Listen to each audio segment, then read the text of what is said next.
Hi guys, welcome to new Paramount strategy. तो 9 जुलाई 2021 के current affairs हैं, जितने भी महत्वपूर्ण होंगे उनको हम डिस्कशन करेंगे। जो भी आपके आने वाला कम्पिटिटिव एग्जाम्स है, सभी यहाँ से क्वेश्चन आपके जरूर डेफिनेटली मिलते हैं। तो आप लोग इस वीडियो को बहुत ध्यान से देखिए और आप अपना एक टारगेट बनाइए कि मुझे दिन में क्या करना है। अगर आपने एक दिन में मॉर्निंग में उठ करके आप अगर एक टारगेट सेट कर लिया तो पूरा दिन उसको अचीव करने में लगा दो, तो देखिए आपकी जो ज़िंदगी होगी, आपका जो लाइफ होगा वो सबसे बेहतर होगा। तो चलिए, एक कोटेशन है, वक्त आपका है, चाहे तो सोना बना लो, चाहे तो सोने में गुजार दो। तो देखिए, ये कोटेशन है, या तो आप सो लीजिए या तो आप उसको सोना बना दीजिए। तो सबसे पहले हम क्वेश्चन को सबसे पहले क्या करते हैं, वन लाइनर क्वेश्चन डिस्कशन करेंगे, इसके बाद ऑब्जेक्टिव क्वेश्चन को सॉल्व करेंगे। देखिए यहाँ पर जो मैं आप लोगों को बता दूं, अगर इस चैनल पर आप पहली बार आए हैं तो इस चैनल को ज़रूर सब्सक्राइब कर लीजिए, बेल आइकन प्रेस कर दीजिए, लाइक शेयर और कमेंट जरूर करिए, ताकि मुझे भी पता चले इस वीडियो में क्या कुछ इम्प्रूवमेंट करने लायक है या नहीं है। चलिए वीडियो को स्टार्ट करते हैं, देर नहीं करते हैं। विश्व ओजोन दिवस, विश्व जूनोन दिवस जो है, यानी जिस दिन मनाया जाता है, तो ये 6 जुलाई को मनाया जाता है। तो इतना आपको याद रखना है, क्या मनाया जाता है, 6 जुलाई को विश्व जुनून दिवस के रूप में मनाया जाता है। नेक्स्ट क्वेश्चन है, मछली पालक किसानों को शिक्षित करने के लिए जो मोबाइल ऐप लॉन्च किया गया है वो कौन सा ऐप है, उसको आपको बताना है। तो ये आपका है मत्स्य ऐप। कौन सा ऐप है? मत्स्य ऐप है। चलिए अगला देखते हैं। फिलीपींस से मनीला के पास जिस ज्वालामुखी के फटने की संभावना है, तो वो है आपका ताल ज्वालामुखी। ठीक है। नेक्स्ट क्वेश्चन है, जिस राज्य ने 1.46 लाख करोड़ रुपए की 5 प्रमुख इस्पात निर्माण परियोजनाओं को मंजूरी दी है, वो आपका उड़ीसा सरकार है। अगला क्वेश्चन है, देखिए हाल ही में हिमाचल प्रदेश राज्य के 6 बार के जिस पूर्व मुख्यमंत्री का 87 वर्ष की उम्र में निधन हो गया, वे हैं आपका, कौन है, उनका नाम है वीर, यानी क्या नाम है, वीरभद्र नाम है। तो आप इसको जरूर याद रखिएगा, क्वेश्चन यहाँ से बन सकता है। ठीक है। तो आइए और क्वेश्चन की बात करते हैं, वीरभद्र है। अगला क्वेश्चन क्या है, हाल ही में देश का नया शिक्षा मंत्री किसे नियुक्त किया गया है, तो ये भी आपको बताना है किसको नियुक्त किया गया है। तो ये धर्मेंद्र प्रधान को नया शिक्षा मंत्री। पहले इनके पास कौन सा, इनके पास पेट्रोलियम मंत्रालय था, कृषि पेट्रोलियम मंत्रालय था। इसके बाद ये मंत्रालय चेंज करके इनको नया बना दिया गया है। नेक्स्ट क्वेश्चन है, स्वदेशी उद्योग को बढ़ावा देने के लिए केंद्र सरकार की ओर से जिस नए मंत्रालय गठन किया गया है वो सहकारिता मंत्रालय। क्या है? सहकारिता मंत्रालय हो गया, ये आपको ध्यान देना है। नेक्स्ट क्वेश्चन है, केंद्रीय मंत्रिमंडल विस्तार में किरण रिजिजू की जगह किसे नया खेल मंत्री बनाया गया है, तो अनुराग ठाकुर जी को बनाया गया है। चलिए अगला क्वेश्चन देखते हैं। अब मैं ऑब्जेक्टिव क्वेश्चन की बात करूंगा। ऑब्जेक्टिव क्वेश्चन होंगे, ये बहुत ही इंपॉर्टेंट होते हैं, जो कि आपके कंपटीटिव एग्जाम से संबंधित पूछे जाते हैं। यहाँ से आपको क्लियरिटी पता चलेगा कि हमारे क्वेश्चन कोई रॉन्ग तो नहीं हो रहा, तो यहाँ से ये आपके एग्जाम में जरूर पूछे जाते हैं। तो चलिए क्वेश्चन को स्टार्ट करते हैं वन बाय वन के, और एक्सप्लेन भी देखेंगे। तो क्वेश्चन स्टार्ट करते हैं, केंद्रीय मंत्रालय विस्तार में किरण रिजिजू की जगह निम्नलिखित में से किसे नया खेल मंत्री बनाया गया है। ए ऑप्शन है हरदीप पुरी, बी ऑप्शन है धर्मेंद्र प्रधान, सी ऑप्शन है ज्योतिरादित्य सिंधिया और डी ऑप्शन है अनुराग ठाकुर। देखिए अगर हम यहाँ बात करें तो किरण रिजिजू की जगह जो है नया किसी खेल मंत्री बनाया गया है, तो ये ऑप्शन हो जाएगा, इसका डी हो जाएगा, अनुराग ठाकुर को बनाया गया है। देखिए ये विस्तार मंत्रिमंडल का हुआ है, इसमें हेरफेर हुआ है। तो मोदी सरकार ने किरण रिजिजू की जगह जो है अनुराग ठाकुर, किरण रिजिजू की जगह जो है अनुराग ठाकुर को क्या बनाया गया है, नया खेल मंत्री बनाया गया है। अनुराग भारतीय क्रिकेट कंट्रोल बोर्ड यानी बीसीसीआई के अध्यक्ष भी रह चुके हैं। खेल मंत्रालय के साथ उन्हें सूचना एवं प्रसारण मंत्रालय भी जिम्मेदारी की है। तो सूचना एवं प्रसारण मंत्रालय भी किनको दिया गया है, ये अनुराग ठाकुर जी को दिया गया है। टोक्यो ओलंपिक से ठीक 16 दिन पहले प्रधानमंत्री मोदी ने बड़ा बदलाव किया है। टोक्यो ओलंपिक 23 जुलाई से लेकर के 8 अगस्त के बीच होने हैं। भारत की ओर से 18 खेलों में से 124 खिलाड़ियों ने क्वालिफाई किया है। तो ये क्वेश्चन बहुत इंपॉर्टेंट है, आप इसको जरूर याद रखिएगा। चलिए, विश्व जुनून दिवस मनाया जाता है, निम्नलिखित किस दिन मनाया जाता है, तो ये आपका 6 जुलाई को मनाया जाता है। क्वेश्चन शायद मेरे ख्याल से रिपीट हो गया है, तो चलिए ये आप पढ़ लीजिएगा। तो देखिए विश्व जुनून दिवस मनाया जाता है हर साल 6 जुलाई को। जूनोटिक रोगों के जोखिम के बारे में जागरूकता बढ़ाने के लिए विश्व जुनून दिवस मनाया जाता है। जुनून संक्रमण रोग जो है वायरस, बैक्टीरिया और परजीवी है, जो जानवरों से मनुष्यों में फैल सकता है और इसके विपरीत या तो जानवरों के सीधे संपर्क में या अप्रत्यक्ष रूप से वेक्टर जनित या खाद्य जनित के लिए फैल सकता है। इस दिन की शुरुआत जो है ये हुआ था, कब हुआ था, ये 6 जुलाई 1885 से हुआ था। जब लुईस पास्चर ने रेबीज वायरस के खिलाफ पहला टीका सफलतापूर्वक प्रकाशित किया था, जो एक जूनोटिक बीमारी है। तो ये भी आपको यहाँ पर याद रखना है। चलिए अगला क्वेश्चन देखते हैं, वेरी वेरी इंपॉर्टेंट क्वेश्चंस। हाल ही में देश का नया शिक्षा मंत्री किसे नियुक्त किया गया है? A option Dharmendra Pradhan, B option Amit Shah, C option है रविशंकर प्रसाद और डी ऑप्शन है सुशील मोदी। तो देखिए यहाँ पर धर्मेंद्र सिंह प्रधान को जो है यहाँ पर नया शिक्षा मंत्रालय नियुक्त किया गया है, ठीक है। तो आप इसके बारे में ज़रूर ध्यान दीजिएगा।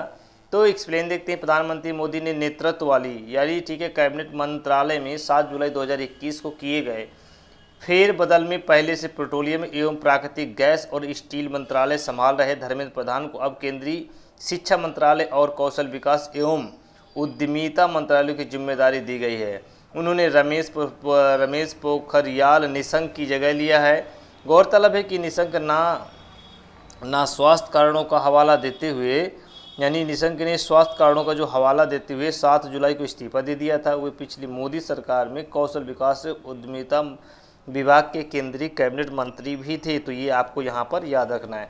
नेक्स्ट क्वेश्चन की बात करते हैं, किस राज्य ने 1.46 लाख करोड़ रुपए की 5 प्रमुख इस्पात निर्माण परियोजनाओं की मंजूरी दी? ए ऑप्शन है Orissa, B option Telangana, C option है मध्य प्रदेश और डी ऑप्शन है महाराष्ट्र। तो देखिए अगर हमें बात करें तो किन परियोजनाओं को दिया गया है, यहाँ पर दिया गया है, तो आप इस चीज़ को याद रख सकते हैं आखिर ये है क्या, ठीक है। तो उड़ीसा सरकार के माध्यम से जो है ये परियोजनाओं को मंजूरी प्रदान की गई है। तो 5 प्रमुख जो परियोजनाएं हैं ये उड़ीसा सरकार के द्वारा लॉन्च की गई हैं। ऑप्शन नंबर ए बिल्कुल यहाँ पर सही हो जाएगा। चलिए एक्सप्लेन देखते हैं। अगर हम आपको बता दें यहाँ पर कि जो ये मंजूरी प्रदान की गई है, उड़ीसा सरकार ने कोविड-19 महामारी के बीच 6 जुलाई को बड़े औद्योगिक कंपनियों को मंजूरी दी है। इससे उड़ीसा में 1.46 लाख करोड़ रुपए का पूंजी निवेश होगा। प्रमुख मुख्यमंत्री नवीन पटनायक की अध्यक्षता में आयोजित उच्च स्तरीय कमेटी बैठक में जो है क्या है, बैठक में कमेटी में 5 बड़े उद्योगों की पूंजी निवेश के लिए मंजूरी देते हुए 2030 तक उड़ीसा को भारत का स्टील हब बनाने के मुख्यमंत्री के विजन को साकार करने की दिशा में यह बड़ा कदम उठाया गया है। तो ये आपको याद रखना है, ठीक है। तो ये आपको यहाँ पर 30 तक जो है उड़ीसा को भारत का स्टील हब, तो ये भी आपको यहाँ पर इम्पोर्टेंट यह भी याद रखना है। तो चलिए 1.46 के जो है इसके निर्धारित किया गया है। हाल ही में हिमाचल प्रदेश सरकार के 6 बार के किस पूर्व मुख्यमंत्री का 87 वर्ष की उम्र में जो है निधन हो गया है? A option Jairam Thakur, B option है वीरभद्र सिंह, सी ऑप्शन है शांता कुमार, डी ऑप्शन है प्रेम कुमार धूमल। तो इसका करेक्ट आंसर हो जाएगा ऑप्शन नंबर बी, यहाँ बिल्कुल सही हो जाएगा।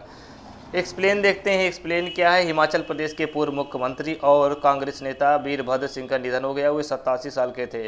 वीरभद्र सिंह की राजनैतिक करियर काफ़ी लंबा रहा और वे 6 बार हिमाचल प्रदेश के मुख्यमंत्री भी रहे थे। वीरभद्र सिंह साल 1983 से 1990 और 93 से लेकर के 1998 से लेकर के 2003 और 2003 से लेकर 2007 और 12 से लेकर 17 तक हिमाचल प्रदेश के मुख्यमंत्री रहे हैं।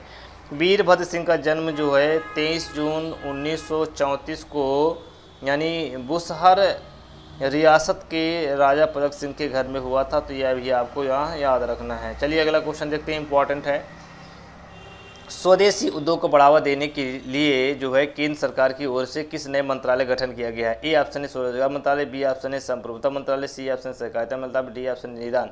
तो करेक्ट आंसर हो जाएगा ऑप्शन नंबर ए, यहाँ पर हो जाएगा स्वरोजगार मंत्रालय हो जाएगा। चलिए ये इंपॉर्टेंट है। तो मोदी सरकार ने एक नए मंत्रालय सहकारिता मंत्रालय का गठन किया है। नया सहकारिता मंत्रालय देश में सहकारिता आंदोलन को मजबूत करने के लिए एक अलग प्रशासनिक कानूनों और नीतिगत ढांचा प्रदान करेगा। यह सरकारी नीतियों को जमीनी स्तर तक पहुंचाने वाले एक सच्चे जन भागीदारी आधारित आंदोलन को मजबूत बनाने में भी सहायता प्रदान करेगा। बता दें कि वित्त मंत्रालय निर्मला सीतारमण ने बजट भाषण के दौरान अलग सहकारी मंत्रालय का गठन करने की घोषणा की थी। तो ये भी आपका इंपॉर्टेंट क्वेश्चन यहाँ से बन जाता है। नेक्स्ट क्वेश्चन देखते हैं। फिलीपींस से मनाली के पास किस ज्वालामुखी फटने की संभावना? ए ऑप्शन है मायोन, बी ऑप्शन है ताल, डी सी ऑप्शन है पार्कर, इनमें से कोई नहीं। तो ये ऑप्शन नंबर बी सही हो जाएगा, यानी ताल जो है ताल नाम का जो ज्वालामुखी फटने की संभावना ज़्यादा हो रही है। क्वेश्चन एक्सप्लेन देखते हैं। फिलीपींस के अधिकारियों ने चेतावनी दी है कि फिलीपींस के दक्षिण में ताल ज्वालामुखी में सल्फर डाइऑक्साइड SO2 गैस का उत्सर्जन जो है उच्चतम स्तर है, जिस कारण से वह कभी भी फट सकता है। ताल ज्वालामुखी एक राष्ट्र में सबसे सक्रिय ज्वालामुखियों में से एक है जो समय से विस्फोटों और भूकंपों से भूकंपों से प्रभावित होता है क्योंकि यह प्रशांत क्षेत्र रिंग ऑफ फायर पर स्थित है, जो कि तीव्र भूकंपीय गतिविधियों का एक क्षेत्र है। फिलीपींस के सभी ज्वालामुखी रिंग ऑफ फायर के अंतर्गत आते हैं, तो ये भी आपको यहाँ पर याद रखना है। नेक्स्ट क्वेश्चन देखते हैं।